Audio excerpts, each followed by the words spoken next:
Salam hörmətli kolleqalar, imtahanların gedişində hər hansı qüsur baş verdisə, buna görə üzürlü sayın, bilməyərəkdən olub. İki variantımız var idi. Mən onların izahını vermək istəyirəm. Birinci A variantı idi. A variantında bizdən təkmil həyat dəstəyində defibrilyasiya tətbiq etmə zamanı aşağıdakıların hansının doğru olmadığını soruşur. Burada birinci variantımız doğru deyil. Çünki orada deyir ki, defibrilyasiya tətbiq etmə zamanı defibrilyator hazırlanarkən kompressiya fasilə verilməlidir. Qəti şəkildə doğru deyil. Çünki biz bilirik ki, yalnız o zaman kompressiya fasilə verilir və bədənə toxunulmur ki, birinci, ya xəstəyə şok verilir, ya da ritm analizi olunur. Yəni, eyni zamanda ritm analizi olunarkən də nə kompressiya getməlidir, nə də xəstəyə, pasiyentə toxunulmaq olar. İkinci testimiz isə soruşur, kardiak arrest səbəbilə resustasiyaya başladığımız xəstədə ritm analizi zamanı nəbzin olmadığını və monitorda aşağıdakı ritmi görürük. Buna görə aşağıdakılardan hansı doğrudur? Aydın məsələdir ki, bizim gördüyümüz ritm ventrikulyar takikardiyadır və şərtlərdə də xəstənin nəbzinin olmadığı deyilir. Yəni, nəbzsiz ventrikulyar takikardiyadır. Nəbzsiz ventrikulyar takikardiyada aparılır təbii ki, şoklama və CPR-la. Yəni, doğru cavab C variantıdır. Üçüncü variantdır, dərhal CPR-a başlanmalıdır və təbii ki, defibrillator hazır olan kimi dərhal şok verilə bilən ritm olduğu üçün şok verilməlidir. Üçüncü sualımızda soruşur, aşağıdakılardan hansı kardiopulmonal arrestin geriyə dönə bilən 5T səbəblərindən deyil. Burada da cavab travmalardır, yəni C variantıdır. Bəziləriniz deyə bilər ki, yəni dolayı yolla bəzi hallarda, məsələn, tutaq ki, hipovolemiyadır. Bu travma nəticəsində insan qan itiribsə, yəni dolayı yolla hipovolemiya travma səbəb olubsa, ola bilər. Və yaxud da ki, gərginlik pnevmotoraksı 5T səbəblərindən biridir. Bu da travma nəticəsində baş verə bilər. Amma birbaşa travma özü ümumi anlayış kimi bizə 5T səbəblərinə daxil deyil. Daha sonraki sualımız, kardiak arrestin müalicəsində istifadə olunan adrenalin üçün aşağıdakılardan hansı yanlışdır? Burada çox kobud bir səhv var, yəni intrakardiak, yəni ürəyin daxilinə adrenalinin vurulması. Qəti şəkildə bu hal-hazırki protokolların təsdiq etmədiyi bir məsələdir. Beşinci sualımız taxiaritmiya protokolu üzrədir. Taxiaritmiya protokolu bizim yəni alqoritmlərimizdə də daxildir. Ümumiyyətlə, istər taxiaritmiya, istər bradiaritmiya protokollarında xəstəyə yanaşarkən mütləq xəstənin stabil yoxsa qeyri-stabil olduğunu aydınlaşdırmaq lazımdır ki, hansı ki testlərimizin birində də belə bir sual var idi. Onun üçün qeyri-stabillik əlamətlərini bilmək lazımdır. Qeyri-stabillik əlamətləri bunlardır. Hipotenziya, huş səviyyəsinin kəskin dəyişməsi, şok əlamətləri, döş qəfəsində işemik diskomfort, kəskin ürək çatışmazlığı əlamətləri. Yəni, biz taxiaritmiya protokolundan danışırıqsa, mütləq xəstənin stabil yoxsa qeyri-stabil olduğunu aydınlaşdırmalıyıq. Daha sonra, əgər xəstə stabil deyilsə, yəni qeyri-stabildirsə, onda ümumidir, yəni ritm analiz olunmadan xəstəyə kardioversiya verilməlidir. Yox, əgər xəstədə bunlar yoxdursa, yəni bu əlamətlər yoxdursa, xəstə stabil hesab olunur. Baxın, bu əlamət xeyr. Yəni, xəstə stabil hesab olundusa, onda biz QRS-in genişliyinə və ya dar olmasına fikir verməliyik. Əgər QRS genişdirsə, onda biz tam başqa addım atırıq. Yox, QRS dardırsa, onda biz tam başqa addım atırıq. Və bizim 5-ci sualımızda da doğru cavab D variantıdır. Çünki burada geniş QRS-li, qeyri-regular AF plus hiss dəstəsinin hissəvi blokadası düşünülürsə və bir də geniş QRS-li regular ritm kimi müalicə olunmalıdır və stabil xəstədən söhbət gedir. Təbii ki, burada cavab səhvdir. Həmin protokola əsasən. 6-cı sualımızda da aşağıdakı əlamətlərdən hansı aritmiyalarda xəstənin qeyri-stabillik əlamətlərini göstərir? Xəstənin burada hipotenziyada bir rəqəm var. Bu rəqəm 90-dır. Ona görə burada sistolik arterial təzyiqin 100-dən yox, 90-dan aşağı olması xəstənin qeyri-stabillik əlamətidir. Digər məsələlər hamısı qeyri-stabilliyin içərisində var idi. Məsələn, sinədə ağrıdır, ürək çatışmazlığı əlamətləridir və həmçinin huşun alaqaranlıq olmasıdır. Bunlar hamısı qeyri-stabillik əlamətləridir. Amma xəstənin məsələn təzyiqi 95-dirsə, bu xəstə qeyri-stabil hesab olunmur. 7-ci testimiz elektrik cəryanının döş qəfəsindən keçdiyi bir halda aşağıdakılardan hansı doğrudur? Yəni döş qəfəsindəndir keçirsə, burada hansılar doğrudur? Baxın, variantlardan D yazanlar çox idi. Onlardan bu necə ola bilər ki, doğru olsun? Deyir ki, əldən ələ keçən elektrik vurmalarında ölüm faizi əldən ayağa keçən elektrik vurmalarına görə daha azdır. Mümkün deyil. Çünki əldən, məsələn, sağ əldən sol ələ keçdisə, təbii ki, ürəyin miokardından keçəcək və ona görə miokard daha çox zədələnəcək. Ona görə əldən ələ keçirsə, burada ölüm faizi daha çox olacaq, nəinki əldən ayağa keçənlərdə. Burada da doğru cavab bu xəstələrdə kardiyak arrest halında başlanğıc ritm VF olur. Ona görə deyir ki, xəstə əgər elektrik vurubsa, xəstəni itirməyimizə səbəb biz düzgün CPR edə bilməməyimiz, düzgün yəni ACLS protokolu ilə gedə bilməməyimizdir. Nəyə görə? Çünki xəstənin ritmi keçdi VF-yə. VF-yə keçdisə, biz bu protokolla getsək, xəstəni biz nədən itirməliyik? Yəni VF ilə şok verilən ritmə görə itirməliyik, ardıcıllıqla gedə bilsək.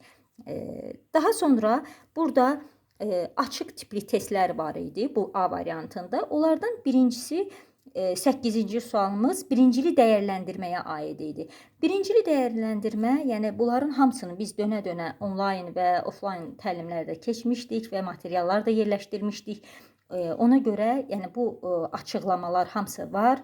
Eyni hissəsində nə edirik, B-də nə edirik, C-də nə edirik, D-də və İ-də nə edirik? Yəni, amma burada bir xüsusiyyətli soruşulurdu. Yəni, travma xəstəsindən söhbət gedirsə, təbii ki, qabağına bir X, yəni daha kəskin bir problem varsa, onu həll edək, daha sonra protokol ardıcılığı ilə gedək.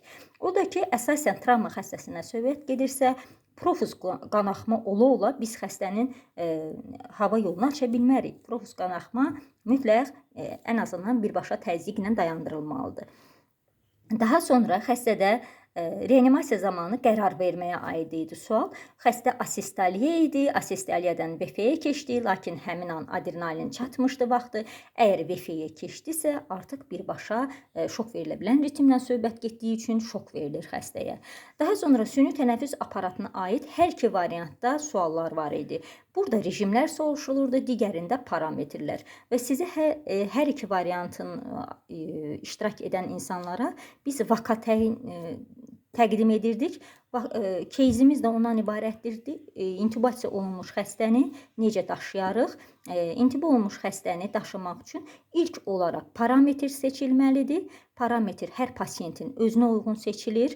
Yəni bu Medmont Easy CPR aparatının üstünlüyüdür ki, oksigen sərfiyyatına yol vermədən parametr seçilir. Daha sonra aparat işə salınır. Aparat işə salındıqda, yəni yandırıb söndürmə düyməsi basılır. Ondan sonra isə yandırıb söndürmə düyməsi basıldıqdan sonra sol küncdə aşağıda kvadrat şəkilli bir 20-45 yazılmış rəqəm var idi. Bu oksigeni biz hansı təzyiqlə adama veririk deməkdir. Yəni müqavimət var və biz o müqaviməti aşmalıyıq. Təbii ki, xəstə intuba olunubsa, yəni adamın spontan tənəffüsü yoxdursa, biz ona 45-lə, 45-ə keçirdəcəyik. Həmin ardıcılığı soruşurduq sizdən. Rejimlər burada Medmont Easy CPR-da manual rejimdir, Diamond Flow və süni ventilyasiya rejimidir. Digər variantımızın sualları bunlardır.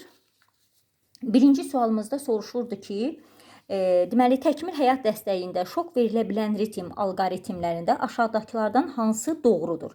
Burada da cavab sadədir, yəni defibrillyasiya tətbiq edildikdə şok verdikdən sonra 2 dəqiqə kompressiya edilir. Yəni adətən testlərin hamısında bu çaşdırıcı bir məsələ düşür. Çünki çox zaman çaşdırırlar, yəni şok verdikdən sonra baxır kardiomonitora. Qəti şəkildə olmaz. Şok verdinsə, sən kompressiyanı, CPR-ı davam elətdirirsən, yalnız 2 dəqiqə keçdikdən sonra sən ritm kontrolu edə bilərsən.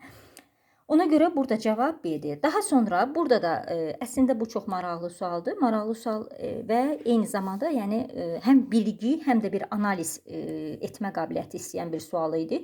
Çünki konkret sizə ritm göstərilmişdi və siz o ritmi araşdırmağa cəhd edirdiniz. Amma siz unudurdunuz ki, burada bizdə nə göstərir? Huş yoxdur, tənəffüs yoxdur, nəbz yoxdur. Açar söz bu idi. Yəni burada nəbz yoxdur deyirsə, bu istənilən ritm ola bilər. Yəni bu bizim üçün nəbzsiz elektrik aktivliyidir və biz də bilirik ki, 4 ölümcül ritmlərdən biri nəbzsiz elektrik aktivliyidir və bunlar şok verilə bilinməyən ritmlərdir. Və bu səbəbdən biz xəstəyə 2 dəqiqə müddətində döş qəfəsi kompressiya edilməlidir və 1 milliqram adrenalin vurulmalıdır. Və 2025 protokoluna görə dəqiqə məsələsi o qədər də önəmli deyil. Əsas odur, xəstə adrenalina çatına qədər, yəni nə qədər tez çatdırsan adrenalina bir o qədər yaxşıdır. Xəstəyə ilk olaraq kompressiyalar edilir və ardınca da mütləq adrenalin vurulur. Daha sonra 3-cü sualımızda deyir, ARS-də istifadə olunan amiodaronla bağlı hansı fikir yanlışdır? Bu da sadə sual idi. Amiodaron keçişi, atrioventrikulyar keçişi bloklayır, yəni sürəti azaldır, yəni sürətləndirmir, əksinə. Ona görə yanlış fikir C variantı idi. Daha sonra kardiopulmonar rezustasiyada ROSC-la bağlı fikir soruşulurdu. Burada da çox sadə sualdır. Deyir ki, hansı yanlışdır? Təbii ki, əgər sən ROSC xəstədə əldə etmisənsə, xəstənin nəbzi bərpa ola bilər, qan təzyiqi ölçülə bilər və eyni zamanda kapnometrdə xəstənin göstəricisi onun aşağısında adətən olur. Bu 10 və daha yuxarı bir artım, sıçrayış görəcəksiniz. Bu vacib deyil 40 olsun. 40 stabil xəstəyə, sabit xəstəyə aid olan bir şeydir. Yəni xəstədə 15-dən 25-ə artıbsa, bu artıq müsbət dinamika deməkdir. Və ona görə bu variant da doğru variantdır. Amma bircə monitorda elektrik aktivliyini görmək bizim üçün ROSC əldə etmək demək deyil. Çünki biz bilirik ki, nəbzsiz elektrik aktivlikləri də var ki, bunlar bizim üçün ARS ritmlərindən biridir. Ona görə bu hələ bizim üçün ROSC əldə etmək demək deyil, monitorda elektrik aktivliyini görmək. Sonraki sualımız 55 yaşında qadın xəstədə ventrikulyar takkardiya aşkar edirsiniz. Nəbz var, bax açar sözlər bunlardır. Nəbz var, amma huş yoxdur. Huş yoxdursa bizə dedik ki, qeyri-stabillik əlamətlərindən danışırıq. Qeyri-stabildir demək ki, xəstə. Və buna görə aşağıdakılardan hansı ilk olaraq edilməlidir? Deməli, qeyri-stabil xəstədən söhbət gedir, amma eyni zamanda xəstəmizdə nə var? Nəbzli bir VT var. Nəbzli VT və qeyri-stabil xəstəyə təbii ki, protokolumuza görə xəstəyə kardioversiya etməliyik. Və mən baxdım, bu sualın demək olar ki, böyük əksəriyyətiniz doğru cavab yazmışdınız. 6-cı sualımız da çox sadə idi. Yəni anafilaktik reaksiyaya aid, şoka aid olan bir sual idi. Burada da sizdən doğru olmayanı soruşurdu. Təbii ki, burada xəstədə uzun müddətli rezustasiyaya ehtiyacı ola bilər. Ehtiyac halında burada erkən traxeal intubasiya göstərişdir. Çünki nə gedir burada? Laringospazm gedir və eyni zamanda ödem gedir. Ona görə əgər görürsən ki, xəstədə ödem gedir, dərhal intubəyə keçməlisən. Çünki sonra mümkün olmayacaq. Və xəstədə ilk 15-20 dəqiqə ərzində xəstəyə yetəri qədər mayelər qoşulmalıdır. Amma B variantında deyir, əgər sən xəstəyə antihistamin verməmsənsə, sonra da vermə. Təbii ki, bu çox kobud və yanlış cavabdır. 6-da B variantı. Və 7-ci sualda isə deyir ki, həyat dəstəyində huşu alaqaranlıq, yəni huşu aydın deyil. Tənəffüs səthidir. Yəni aqanal tənəffüs kimi bir şeydir. Nəbz safaridir. Yəni bu xəstəyə bunlardan hansının əhəmiyyəti daha azdır? Təbii ki, xəstə artıq vital göstəricilərindən çıxıbsa, həyatla mübarizədədirsə, bizim üçün onun anamnezinin önəmi yoxdur. Yəni o nədən gəlib o düşüb, anamnez önəmi yoxdur. Birinci damar yolu qoyulur, monitorizasiya baxılmalıdır, hava yolu açılmalıdır. Yəni bunların içində ən az əhəmiyyətlisi anamnezdir. Daha sonra burada yenə də şok verilə bilən ritmlər 8-ci sualda soruşulurdu sizdən. Bunda əksəriyyət düzgün cavab verdi. Təbii ki, şok verilməlidir. Və 5H5T səbəbləri, ROSC, daha doğrusu spontan kardiopulmonar rezustasiya zamanı ürək dayanmasının geriyə dönə bilən 5H5T səbəbi soruşulurdu. Yəni bunlar da çox sadədir və dəfələrlə biz bunların üzərində dayanmışdıq və süni tənəffüs aparatına aid sual burada da soruşulmuşdu. Hamınıza uğurlar arzulayıram.